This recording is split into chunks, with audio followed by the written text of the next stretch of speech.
कृष्ण जी की है कल्याणकारी कथा कृष्ण जी की है कल्याणकारी, मगर ये करेगी असर धीरे धीरे। कथा कृष्ण जी की है कल्याणकारी, कथा कृष्ण जी की है कल्याणकारी, मगर ये करेगी असर धीरे धीरे,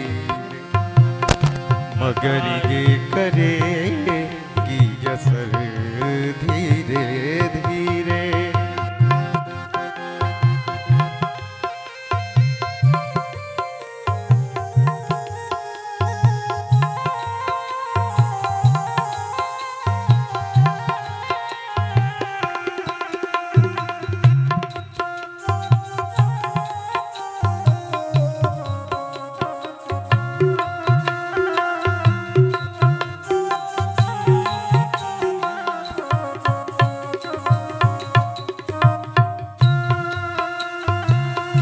अहंकार मद मोह फैला जो भीतर, अहंकार मद मोह फैला जो भीतर, उतारेगी सारा जहर धीरे धीरे, उतारेगी सारा जहर धीरे धीरे।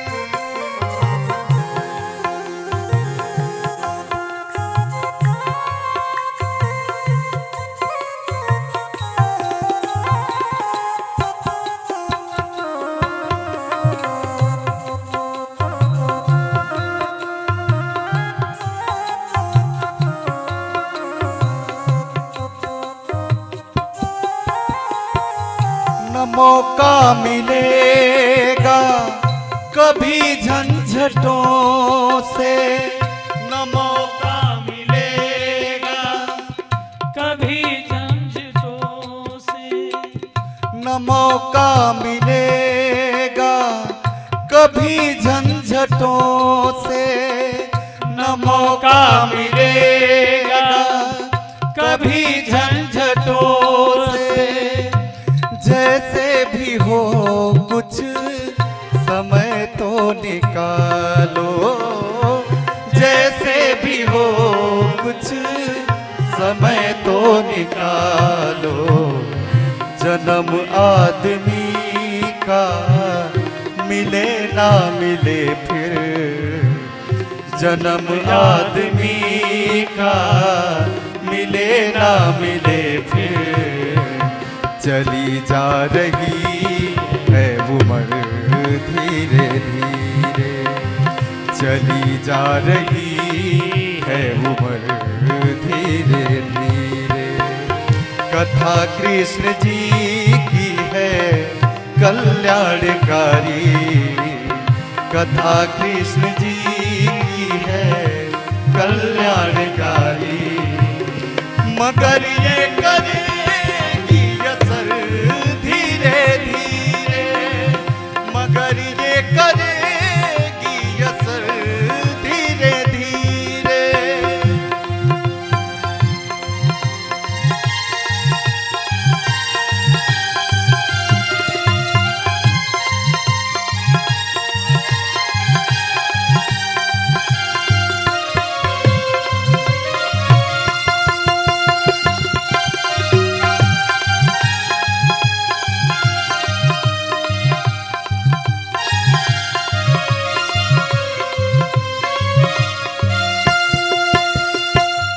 अगर चाहता अपना कल्याण प्राणी, अगर चाहता अपना कल्याण प्राणी, अगर चाहता अपना कल्याण प्राणी, अगर चाहता अपना कल्याण प्राणी तो करते रहो प्रेम सभी प्राणियों से, तो करते रहो प्रेम सभी प्राणियों से। विनय बंदना ही अमर साधना है, विनय बंदना ही अमर साधना है। हिलाते रहो ये अधर धीरे धीरे, हिलाते रहो ये अधर धीरे धीरे। कथा कृष्ण जी की है कल्याण प्राणी, कथा कृष्ण जी की है कल्याणकारी।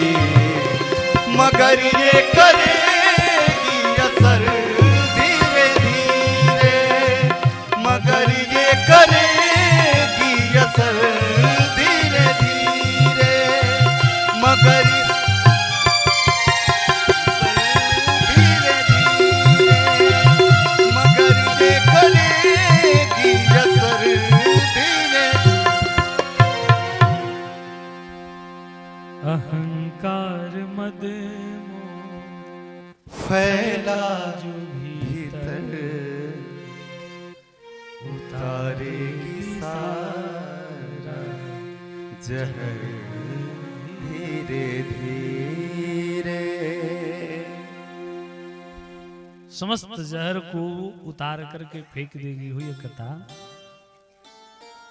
मैया भक्ति के दो पुत्र ज्ञान और वैराग्य भगवान की कथा को श्रवण करने लगे और शनकादिक महाराज श्रवण कराने लगे। श्रवण कराया ब्रह्मा जी के 4 ब्रह्मनिष्ठ कुमारों ने, और इस कथा को सुन करके ज्ञान और वैराग्य जागृत होते हैं।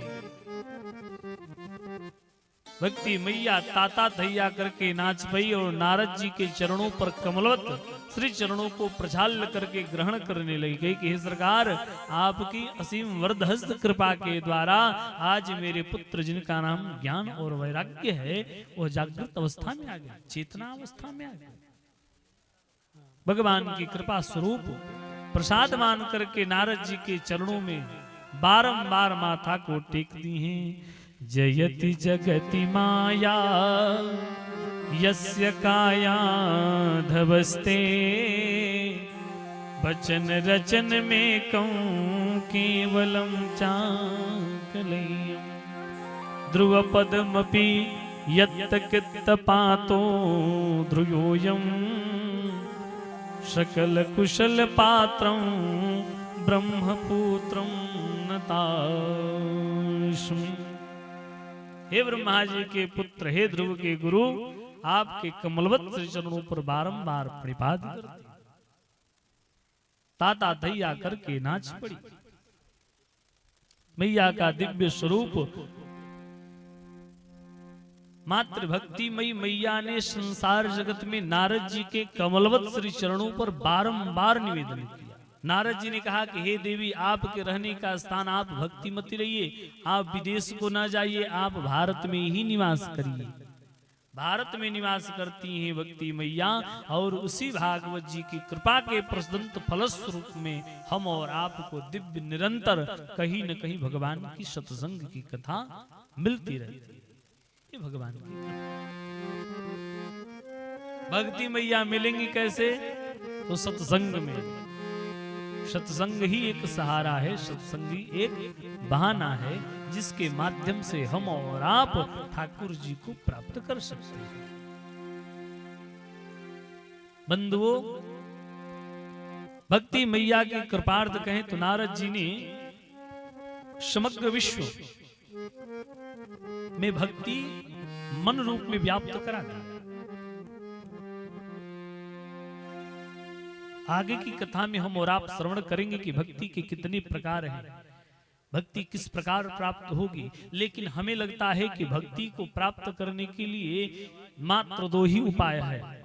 9 बताया गया है, लेकिन उसमें मात्र 2 करना है कि प्रथम भगति शत संतन कर संगा, प्रथम भगति संतन कर संगा, प्रथम भगति संतन कर संगा।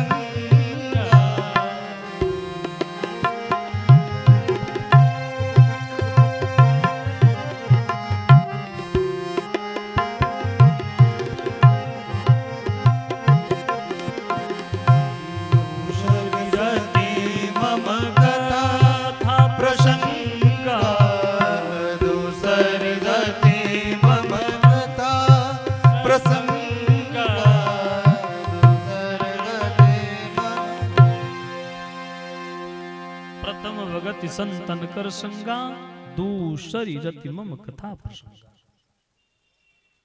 प्रथम भक्ति क्या है? तो संतों का शरण है, विप्र देवताओं का शरण है।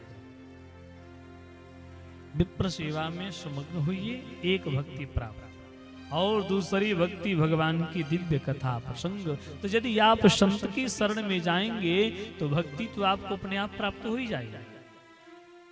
और बंधुओं, संसार में बुद्धि तो बहुत देने वाले मिलेंगे, लेकिन विवेक मिलने वाला नहीं है। विवेक तो केवल कथा प्रसंग से, सत्संग से ही प्राप्त होता है। इसलिए आज मैया भक्ति को स्वयं श्री नारद जी कहते हैं कि हे मैया, आप सर्वज्ञ लोगों के मन तरंग में व्याप्त होइए और भक्ति की आवरण चढ़ा दीजिए। जीवन में, संसार जगत में मनुष्य दुखी तो होता है, परंतु उसे सुखी बनाने वाला एकमात्र माध्यम है जिसका नाम भक्ति है, और वह भक्ति के द्वारा ही अपने आप को उत्साहित कर सकता है। भगवान के दिव्य यही स्वरूप है, भगवान का यही दिव्य स्वरूप है जिसे श्रवण मात्र से ही जीव का कल्याण हो जाता है। भक्ति की अपार कृपा है, भगवान से आप भक्ति से ही एक माध्यम है भगवान को जोड़ने का। जीव मात्र को भगवान से जोड़ने का एकमात्र माध्यम, संसाधन है, विकल्प है भक्ति, और उसी भक्ति के द्वारा हम भगवान से जुड़ सकते हैं। कि भक्ति के छाह में